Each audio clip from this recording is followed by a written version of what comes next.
यही एंड में दिसंबर के आसपास A20 में। तो उसका मैम कंडीशन ये हो रही है कि उनका क्या हो गया, अब दूसरा एग्जाम तो ले लिया, एक 16 में एग्जाम लिया था वो कैंसिल कर दिया था, अब दूसरा जो एग्जाम हुआ आप है। लोग अपने माइक म्यूट, एक मिनट संदीप जी एक बार अपने माइक म्यूट कर लीजिए। प्रवेश जी अपना माइक म्यूट कर लीजिए।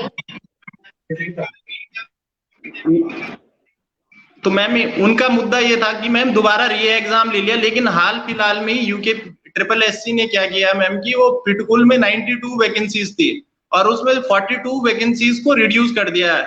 अब वो वैकेंसी बची है 50। तो मैम इसमें जो बच्चा है जो अपने 6 सालों से लगा हुआ कि अब मेरा सिलेक्शन होगा, अब मेरा सिलेक्शन होगा, तो जो 42 बच्चे होने वाले थे लिस्ट में, मेरिट लिस्ट में, उनका क्या होगा मैम? तो मैं, ये भी एक बड़ा मुद्दा है मैम कि वो जो इन वैकेंसियों को कम ना किया जाए और इन वैकेंसी, जितनी वैकेंसियां थी उतना ही इन्हें रखा जाए। इसको लेके बच्चे मुख्यमंत्री से मिलने भी गए थे, तो उन्होंने क्या कहा, अब कुछ नहीं हो सकता, बच्चे और जो चीजें रखी जाएंगी और जो वैकेंसियां निकाली जाएंगी वो संविदा पे रखी जाएंगी। तो उनका ये स्टेटमेंट था। तो मैम ये भी एक बड़ा मुद्दा है हमारा कि जो ये इलेक्ट्रिकल की वैकेंसियां थी स्कूल में, जो 42 वैकेंसी रिड्यूस की गई है, उन वैकेंसी को रिड्यूस ना किया जाए, सरकार अपनी मर्जी ना चलाए, या तो विज्ञापन ना निकाले, वैकेंसियां ना दिखाए, बच्चे को ये कह दे कि वैकेंसियां है ही नहीं, आप लोग अपना काम करिए। वो लालच में फंसा हुआ रहता है, तैयारी करता है कि आज होगा कल होगा, लेकिन गवर्नमेंट इसी तरीके से बच्चे के साथ खेल रही है पिछले 5-6 सालों से। और मैम हमारा मुद्दा तो आपको पता ही है कि यूकेपीएससी जो जेईई का और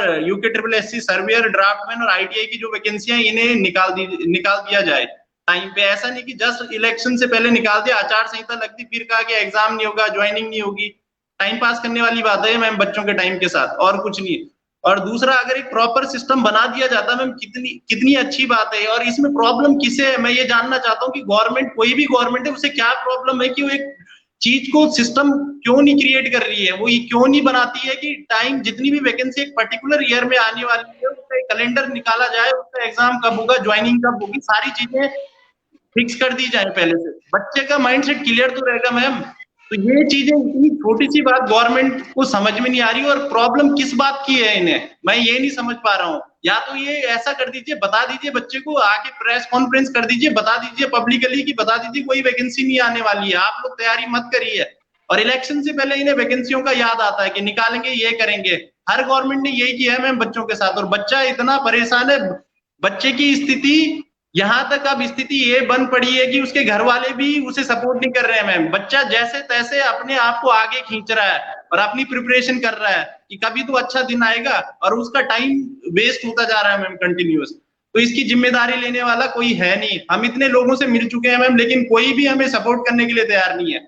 दूसरा, जो अपोजिशन जितनी पार्टियां ये कहती है इलेक्शन होगा, ऐसा होगा, तो मैं उनसे कहना चाहूंगा, आप लोग इतने बड़े हितैषी हो अगर स्टूडेंट्स के, तो अभी आइए, आप उनके लिए अभी काम करके दिखाइए, उनकी वैकेंसी निकलवा के दिखाइए, गवर्नमेंट पे प्रेशर बनवाइए, उसके बाद हम इलेक्शन में आप लोगों को सपोर्ट करेंगे। ऐसा नहीं मैम कि जब हमारी सरकार आएगी तब करेंगे हम, पहले ग्राउंड में हमारे लिए कुछ करिए, दिखाइए कि आप हमारे साथ हो, उसके बाद जो हमारे लिए काम करेगा, हमारा तो एक ही नारा है, जो हमारे लिए काम करेगा, हमारा साथ देगा, हम हर वक्त और हर तरीके से उसके साथ है। तो जो अपोजिशन वाली जितनी भी पार्टियां हैं उत्तराखंड में, वो आइए और बच्चों की समस्याओं को दूर करवाइए, और अपने एंड पे कुछ भी करिए, प्रेशर बनाइए गवर्नमेंट पे। अपोजिशन का काम क्या रह गया है मैम? खाली डिबेट में बैठ के बोलने से मेरे को नहीं लगता कि कुछ फर्क पड़ने वाला है। दूसरा, हमारी स्थिति ये मैम, हमने जो लेकिन रैली, संदीप जी विपक्ष तो आपके साथ है ना, आपकी रैली पर विपक्ष आ रहा है, जहाँ पर भी आप प्रदर्शन करें, कोई विपक्ष कोई वाकई, संदीप जी विपक्ष वाकई में आपके साथ है, या सिर्फ हमें राजनीतिक रोटियां सेकने के लिए वहां पर है? क्या कहेंगे इस पर? मैं आऊंगी मैं कहना चाहूंगा, एक भी विपक्ष का, किसी भी पार्टी का, और किसी ने भी हमें पर्सनल कांटेक्ट नहीं किया अब तक। 2 महीने हो चुके हैं मैम, किसी ने भी हमारा हाल नहीं पूछा कि बच्चों आप लोग कैसे कर रहे हो। हमारी रैली हुई थी, 10 रुपए पब्लिक फंडिंग इकट्ठी की थी हमने, लोगों से भीख मांगा था, तब जाके जो बैनर पोस्टर और जो उसका जितना भी कॉस्ट आने वाली थी उसे खड़ा कर पाए। हमारे पास धरने देने के लिए, रैली करने के लिए भी फंड नहीं है मैम। बेरोजगार कहाँ से फंड लाएगा? रही उपनल की बात, तो उनका तो संगठन है मैम, पैसा है उनके पास, सभी लोग थोड़ा थोड़ा कंट्रीब्यूट करेंगे तो वो तो अपनी आवाज उठा सकते हैं। हम जैसे तैसे चला रहे हैं मैम इसे, तो हमें किसी ने कांटेक्ट नहीं किया। अगर कोई हमारे लिए कुछ काम करना चाहता है, तो कोई भी विपक्ष में कोई भी है, हम उसका स्वागत करेंगे, और वो जाइए मुख्यमंत्री पे जाइए, विधानसभा में आवाज उठाइए, किसी भी तरीके से आवाज उठाइए और हमें हमारी वैकेंसी निकलवा के दिखाइए 15 दिन, 20 दिन, 1 महीने में। ऐसा नहीं मैम कि 6 महीने बाद आएगी, हमारे पास इतना समय नहीं है, हमारा पेशेंस बोल चुका है और बच्चे परेशान है। दूसरा मुद्दा ये है मैम कि विपक्ष को अगर आवाज उठानी तो एक यूकेपीएससी जेईई की वैकेंसी टेक्निकल की जितनी पोस्ट है वो निकलवा के दिखाइए। इसकी वारंटी मैं ले रहा हूं यहाँ पे कि जितने भी बच्चे हैं आने वाले टाइम में उन्हें समर्थन देंगे अपना, इसकी मेरी वारंटी है। पर आप करके तो दिखाइए हमारे लिए। और दूसरा जो यूपीसीसीएल ये पिटकुल में जो 42 वैकेंसीज रिड्यूस हुई हैं, उन वैकेंसियों को रिड्यूस ना होने दें, उसके लिए आवाज उठाइए। तो मैं कमिटमेंट करता हूं मैम आज यहाँ पर कि जो हमारी मदद करेगा उसके लिए हम हर तरीके से उसके साथ हैं, पर ये काम हमारे लिए करके तो दिखाइए। ये मत कहिए कि इलेक्शन आएगा तब ऐसा करेंगे, तो ये बात हम नहीं मानने वाले हैं मैम। बस इतना ही कहना चाहूंगा। जी संदीप जी, आपके पास में फिर आऊंगी। उमा सिसोदिया जो एक सवाल जो है दर्शकों का मैं यहाँ पर ले रही हूँ, स्क्रीन पर सवाल है। उत्तराखंड में यूपीसीएल पिटकुल का रिजल्ट भी सरकार ने फंसा रखा है, इसका रिजल्ट क्यों नहीं जारी किया जा रहा है, क्या कहेंगे उमा सिसोदिया जी? और संदीप उनियाल जी ने बहुत सारी बातें और बहुत सारी चीजें भी जो है बहुत सारी बातें विपक्ष को कह दी हैं, क्या कहेंगे? संदीप जी, मैं आपकी बातों से अक्षरशः सहमत हूँ, बिल्कुल मैं बिल्कुल सहमत हूँ। और मैं सच बोलूं, जब आप ये सब बातें कह रहे थे तो मेरा मन बहुत द्रवित था और मैं वाकई में अपने आप को शर्मिंदा महसूस कर रही हूँ कि हम शायद, मैं अगर अपनी बात कहूँ तो वाकई में मुझे बहुत शर्मिंदगी महसूस हो रही है कि एज ए विपक्ष हम आपकी आवाज को उतने पुख्ता तरीके से नहीं उठा पाए। और इसके लिए संदीप भाई मैं आपसे सच में, मैं हृदय से आपसे माफी मांगती हूँ और आम आदमी पार्टी की तरफ से मैं वादा करती हूँ और मैं पर्सनली भी अपने बिहाफ पर भी मैं आपसे वादा करती हूँ कि हमसे जो बन पड़ेगा हम आपके लिए करेंगे। देखिए रितिका, बात ना इमोशंस की आती है। मेरी बेटी भी इस समय 12th में है, वो उसको भी लगता है कि मैं अब ग्रेजुएशन में आऊंगी, तैयारी करूंगी, जो पीसीएस की परीक्षाएं हैं या जो दूसरी परीक्षाएं हैं मैं उनकी तैयारी करूंगी।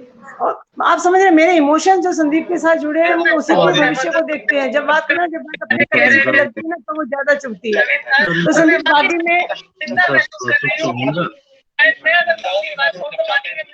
तो बाकी में संदीप आपने जो कुछ भी कहा है वो सारे उद्गार आपके बिल्कुल हृदय से निकल कर आए हैं। और संदीप जी बिल्कुल, संदीप जी डिस्टर्बेंस हो रहा है। उमा जी, प्रवीण जी अपना माइक खोल लीजिए, प्रवीण जी अपना माइक खोल लीजिए और अपना महजेबी तारिक जी अपना माइक म्यूट कर लीजिए। तारिक जी अपना माइक जी। उमा जी अपनी बात कंप्लीट।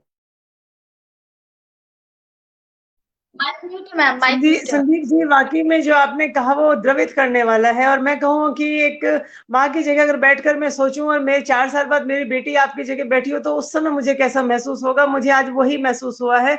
और मैं वाकई में, रितिका जी आप मुझे नंबर दीजिएगा संदीप का, मैं इनसे बात करूंगी और जो भी इनकी परेशानी है। संदीप जी, मैं आपको विश्वास दिलाना चाहती हूँ कि जो कुछ भी कर पाएंगी आम आदमी पार्टी और एज ए उमा सिसोदिया में जो कुछ भी कर पाऊंगी, मैं अपनी आपकी आवाज को हर प्लेटफॉर्म पर बुलंद करने की कोशिश करूंगी। जो हमारे हाथ में है वो हम करने की पुरजोर कोशिश करेंगे। मैं नहीं कहूंगी कि आम आदमी पार्टी की सरकार आएगी तो हम ये करेंगे, जो हम आज कर सकते हैं वो करने की ईमानदारी से कोशिश जरूर की जाएगी। इस बात का मैं आपसे वादा करती हूँ।